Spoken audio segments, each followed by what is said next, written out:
Fala galera, tudo bom? Aqui vai o nosso segundo exemplo sobre como se esboçar um gráfico de uma função, tá bom? Nesse caso, a função que eu vou esboçar, certo? É um f de x, e esse f de x é definido de tal maneira, certo? 5x vezes e elevado a menos x, que também pode ser reescrita dessa maneira, certo?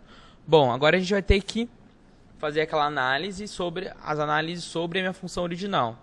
Tá? Ver raiz, domínio, assíntotas, estudo de sinal, essas coisas. Então vamos começar. Bom, a gente consegue ver que só tem uma raiz nesse caso, certo? Porque a exponencial nunca zera, o que vai zerar é o x. Então, o x zerando, a função zero. Então a gente tem uma raiz que é o x igual a zero. É a única raiz que a gente tem. Tá? O domínio da minha função vai ser todos os reais, porque a gente não tem nenhum problema de zerar no denominador, porque o exponencial nunca zera, a gente não tem nenhum problema de raiz, certo? Essas coisas. Então, o domínio o x pode assumir qualquer número real, tá? Bom, a gente não tem a assíntota vertical, porque o que está aqui embaixo da fração nunca zera, certo?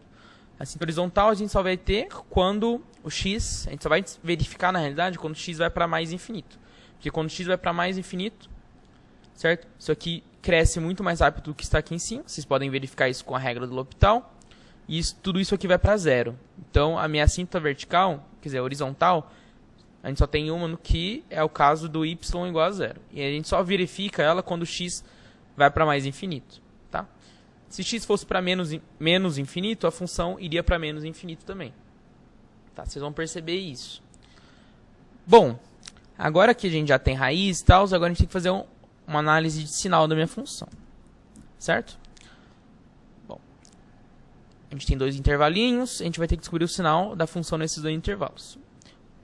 Vamos pegar um número que está pertencente a esse intervalo. Tipo, por exemplo, pode ser o 1, por exemplo, né? Então, em cima ficaria 5, embaixo ficaria e. E é o número positivo, certo? Positivo com positivo, positivo. Então, nesse intervalo a gente tem que a função é positiva. Bom, pegar um número negativo, menos 1. O que está em cima seria menos 5.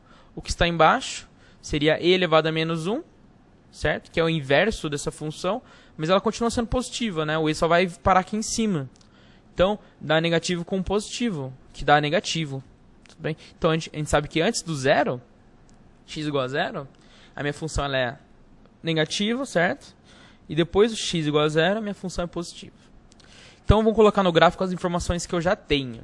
Tá? Bom, a gente sabe que antes do zero, minha função é negativa, que depois do zero, minha função é positiva, e no zero é minha raiz, certo? A função vai ter que passar aqui, certo? E quando o x vai para mais infinito, a gente tem uma assíntota horizontal, certo? Que é y igual a zero. Então eu já coloquei aqui, eu coloquei só desse lado, porque quando eu tenho x a menos infinito, a minha função não converge para nada. Então eu coloquei só do lado que ela converge. Bom, a gente já fez a nossa análise sobre a nossa função original, agora a gente vai ter que analisar a nossa primeira derivada, para ver intervalos de decrescimento, crescimento e pontos críticos, certo? Bom, derivei minha função, cheguei nessa funçãozinha aqui, tá? Agora, para achar as raízes da minha função derivada, a gente consegue ver fácil aqui que esse menos 5 elevado a e vezes e elevado a menos x nunca zera, certo? Porque exponencial nunca zera. Então, a gente vai ter que ver a nossa raiz aqui no outro fatorzinho, que é esse monômio aqui, certo? X menos 1. O que zera esse fator? X igual a 1. Tudo bem? Então, a gente vai ter uma raiz, nesse caso. Então, tendo uma raiz de derivada, da primeira derivada, a gente sabe que a nossa função original tem um ponto crítico. E a gente sabe que ela só tem um ponto crítico, que é x igual a 1. Tudo bem? Bom, nesse ponto, a função derivada assume 0, ponto crítico. E antes desse ponto, sei lá, 0, um número aqui, 0. Substituindo 0 aqui, a gente tem que... Isso aqui fica menos 1, dá negativo. Isso aqui dá negativo também. Certo? Porque e elevado a zero dá 1, então fica negativo com negativo. Negativo com negativo dá positivo. Certo? Então, antes do 1, a gente sabe que a nossa função derivada, ela é positiva. E o que ela me diz? O que isso me diz a respeito da minha função original sobre minha f? Que a função antes do 1, ela é crescente. Tá? E quando chega no 1, a função ela estabiliza num ponto crítico. Certo? E depois que ela passa do 1, vocês vão ver aqui, sei lá, fala um número depois de 1. Vamos pensar. 10, por exemplo. Bom, se eu pegar x igual a 10, aqui vai dar um número positivo, e aqui vai dar um número negativo. Negativo com positivo, negativo. Então, sabe que depois que a função passa do 1, a minha função ela passa a decrescer, porque a derivada ela é negativa. Certo? Bom, agora a gente tem umas informações extras sobre decrescimento, ponto crítico e crescimento da função, certo? Então a gente vai colocar essas informações no gráfico. Uma observação aqui.